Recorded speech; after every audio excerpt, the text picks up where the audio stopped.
Good morning, and thank you for joining us. We talked last week about the difference between the Bible story of creation and the theory of evolution, which asserts that we are all descendants of some primitive form of brute beast. We don't have the time to give a full discussion of these issues. Our purpose this morning is to get you to recognize that there are important questions involved. I know of no better way to do this than by considering some of its implications.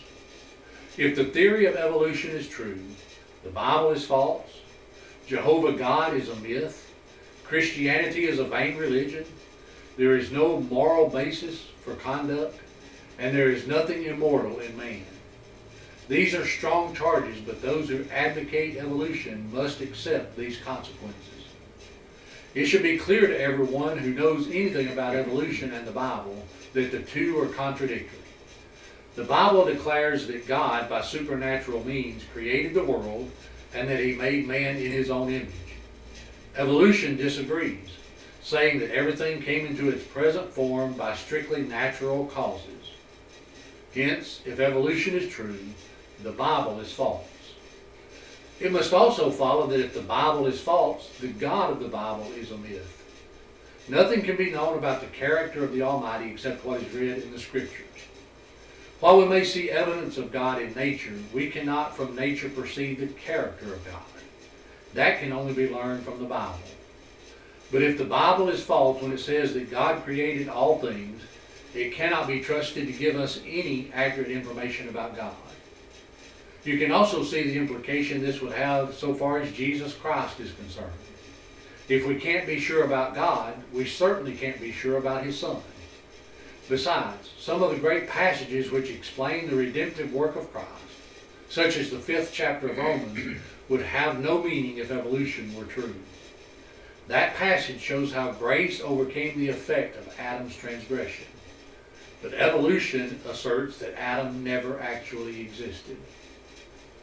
We also charge evolution with removing the foundations of morality. Several years ago, a boy was kidnapped and killed in what his murderers defended as being no more than a scientific experiment.